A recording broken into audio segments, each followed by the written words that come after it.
Perfectong combo na to para sa ayaw mag-rejuve set pero gusto ng glowing at fresh looking na skin. Papaya Kojic Soap, 24K Gold Papaya Serum, may hyaluronic acid, ceramide at papaya extract. Meron din yung niacinamide, hydrolyzed collagen at vitamin E. Syempre, napakaganda nating sunscreen na may SPF 50, UVA and UVB protection na rin yan. So hi mga moms! For today's video, I'll be sharing to you yung 1-week challenge of using the Honest Glow Kojic Papaya Soap, 24K Gold Serum, papaya din yan, and daily sunscreen ni Sir Dave Villanueva. At trending na trending to sa mga online social media platform talaga, yung mga online selling. And malalaman nyo talaga for the 1-week challenge, kayo nang humusga kung may changes nga ba. Since tingnan nyo naman sa video, day 1 pa lang, ang tindi talaga ng breakout ko dun sa before na ginamit kong skincare. Hindi ko na siya i-share kung ano man yun, pero grabe talaga me. And then yung dark spots ko talaga, ang tindi talaga ngayon. So kailangan ko talagang maghanap or bumalik ako sa Kojic talaga. Though, masasabi ko talaga at the end of this video kung effective ba to for 1 week. So, I must say, dun sa Kojic Papaya Soap ni Sir Dave, kaya gaya ng mga claims ng iba na naglighten, I must say, naglighten siya for 1 week. Nakikita nyo siguro yung changes dyan, maaaring hindi nyo makita, pero ako napansin ko siya for a week. At masasabi kong hindi rin siya mahapdi sa mukha.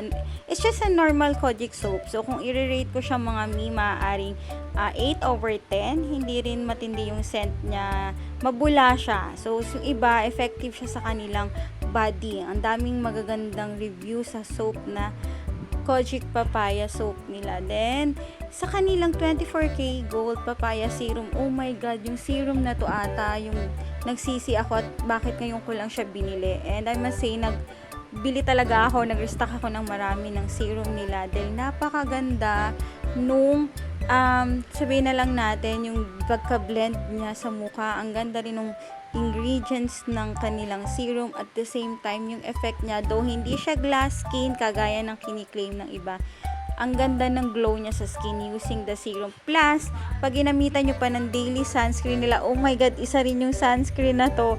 Ito na yung sasabihin ko talagang sunscreen na bukod sa tinted sunscreen na talagang minimaintain kong gamitin. Isa na to talaga sa lagi ko rin bibilin or i-restock for everyday use. Kasi alam mo yun, parang kang nag-rejuve, pero hindi ka nag-rejuve kasi bawal pa tayong gumamit ng rejuve dahil nga lactating mom ako, padede mom din ako. So, sa mga padede mom, isa to sa mga highly recommend ko na gamitin nyo. Yung sunscreen niya, my God, kahit yung sunscreen na lang bilhin nyo mga ang ganda ng sunscreen niya talaga. Sulit talaga, and masasabi kong ang galing talaga ng mga feedback dahil legit yung effect niya.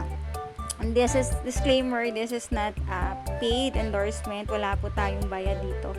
Lahat po to is talagang binili ko at talagang nag-restock ako nito ng marami. Kasi I must say for day 7, so kung makikita nyo man yung changes, naglighten na yung aking face. Pero yung dark spots ko, nandyan pa rin mga Yun ang gusto ko, mabilis siyang makadry ng pimples. At I must say, ang ganda ng glow talaga nung sunscreen and then the serum. So, let's rate yung kanilang soap, serum, and sunscreen. Sa soap, 8/10. Kasi nakita ko naman talagang ang bilis niyang makadry ng pimples. As Kojic talaga, dun tayo sa 8/10.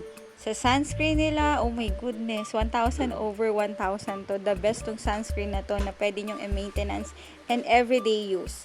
Promise mga sulit tong sunscreen na to. And then yung kanilang serum, my God, 1,000/1,000 din to mga So, share your thoughts on my comment section below. Bye!